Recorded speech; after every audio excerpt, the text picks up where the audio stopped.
What is the craziest thing you've done out of being hot and bothered? I went down on my cousin during quarantine. 1 week into quarantine, my work reduced my hours due to the 2019 sickness. I now work 10-hour days on Monday and Friday. My cousin Liz, a college freshman, asked to stay in my spare bedroom to avoid her chaotic home with 5 siblings. Despite financial concerns after my recent divorce, my uncle generously offered to cover my rent for the next 2 months to support Liz during this uncertain time. So 2 weeks ago, I reunited with my younger cousin after 8 years. In the 8 years I hadn't seen her, she's transformed from a lanky 11-year-old to a considerate, cool teenager, now 5 feet 10 inches with a slim figure. She's into rock climbing and bouldering, evident in her strong arms and calloused hands. With just a laptop, switch, and suitcase of clothes, her minimal belongings fit seamlessly into my tidy apartment.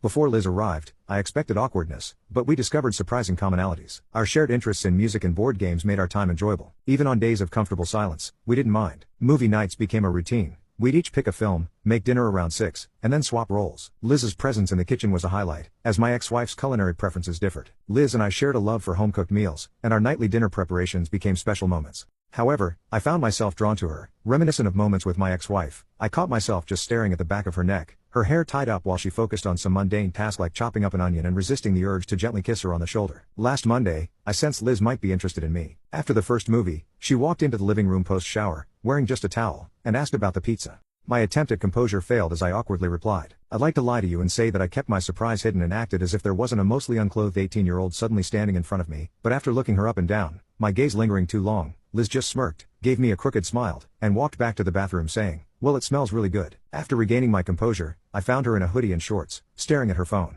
Grateful for the distraction, I tried to shake off the lingering image of her, but thankfully, it seemed she was not too concerned with my lingering eyes, and I tried to forget the recent image of so much perfect skin. I sliced the hot pizza, puzzled by Liz's towel prank, wondering if it was a joke or something more. During the movie, she was intermittently on her phone, likely texting friends from college. At one point, she stretched out on the couch, resting her feet against my leg. When I suggested stretching them out, she smiled and placed her feet on my lap. Without thinking, I began massaging her cold feet, a reflex from my past. Realizing my actions, I froze and apologized, explaining it was an instinct from massaging my ex-wife's feet. Liz, with a laughter, reassured me, saying, "I don't mind at all. It actually feels really nice. I went on a long run while you were at work, so you won't hear any complaints from me." As we continued, I found myself immersed in the simple pleasure of the moment, paying little attention to the movie. As her feet warmed, I moved down to her calves, prompting a light noise from Liz. "Curious," she said, "why would Nicole leave this?" The comment surprised her, and she anxiously checked my reaction. I just weakly smiled without commenting, sensing her tension. I turned down the movie volume and shared a bit about my past with Nicole. We wanted different things, especially regarding kids. She desired her own, while I leaned towards adoption.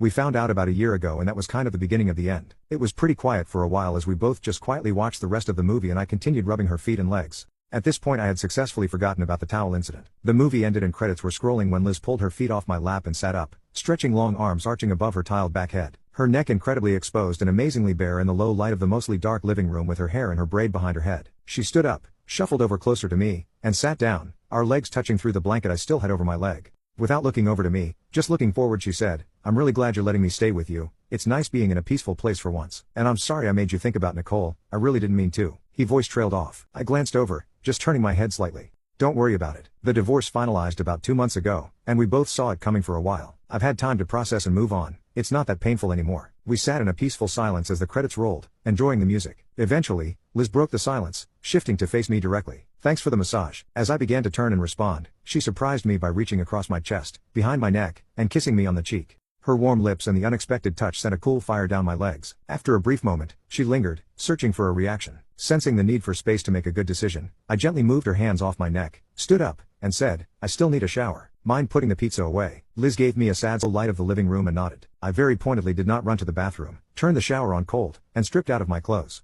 I suppose now is a good time to describe what I saw staring back at me in the mirror. I'm about 6 even, keep my head shaved because it started getting thin in high school and got very thin after, and I have a decent beard that I take pretty good care of to compensate. My body shows that I bike to work on nice days, hit the work gym through the winter, and go on the occasional hike, but I also drink too many lattes and really like good pasta.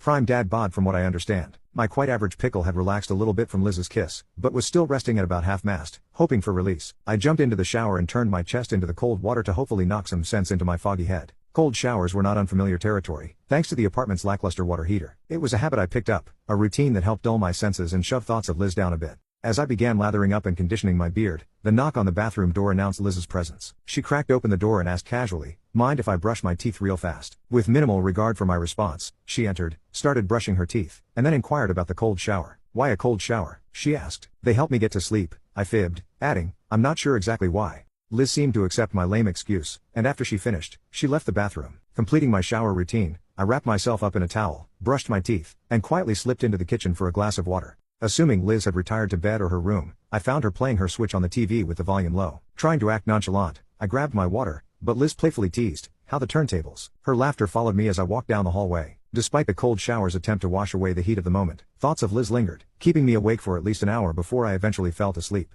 The next morning, Liz slept in while I cleaned the kitchen and started breakfast by 9. Nearly done, I knocked on her door, but no response. Opening it, I found her still asleep. Gently waking her, I offered breakfast, and she chose to join. After breakfast, unexpected work calls came, and I had to go in. I returned after 9 p.m., stressed and ready for a shower. Liz, still up, offered to warm food while I cleaned up. A quick shower later, I found tea and warm pizza waiting. Liz, sitting on the couch, declared, it's payback time. Initiating a massage, her bouldering trained hands worked wonders, finding the sweet spot between pleasure and pain. As the massage continued, Liz switched to my arms, even popping each finger individually. It was a new experience, but Liz knew her craft. The massage extended to my forehead and temples, running her fingers through my beard, an absolute slice of heaven. With my eyes closed, I felt her lips press against my forehead, and she whispered, now I think you owe me, right? Tilting my head, I kissed the inside of her hand, agreeing that I owed her. Liz ran her fingers over my shoulders and chest, stating, you'll have to pay your debt tomorrow. It's getting pretty late. She stood up, walked toward her bedroom, and disappeared. Lying back on the couch, contemplating Liz in a new light, I sipped cold tea and ate cold pizza. It took me even longer to fall asleep that night. On Wednesday morning, I was stirred awake by the sound of the front door closing. Peeking out of my bedroom, I noticed Liz's running shoes absent from the rack, a telltale sign of her early jog routine. Deciding to seize the opportunity for a bit more shut-eye, I settled back into bed, dozing off and drifting into new thoughts of Liz. My slumber was interrupted once more when I heard the front door creaking open again.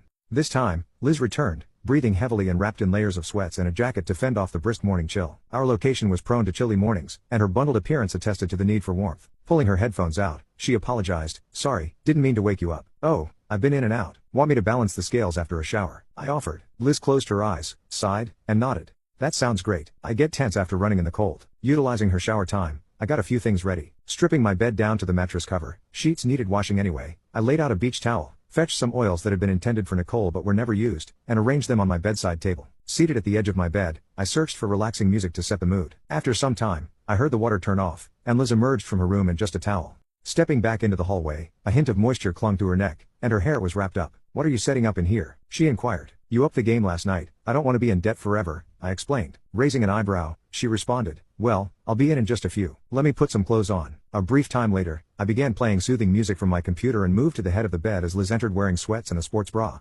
Sitting cross-legged on the towel with her mostly bare back facing me, she glanced over her shoulder. Her hair was tied up in a messy bun, and the light dusting of Freckles' nose was uncovered by any makeup. Go ahead, she encouraged. I poured oil into my hands, warming it up, and started massaging Liz's upper back, beginning from where her sports bra crossed her back. As I moved up her spine, she sighed deeply and leaned back into my hands. After completing the upper portion of her back, framed by bra straps, I moved my hands under the straps, silently waiting for a reaction. Sensing none, I gently pulled her straps off her shoulders, letting them rest on her arms, and continued massaging her shoulders. Liz spoke up, can you close your eyes? Lost in the sensation of her smooth skin, I was puzzled. What?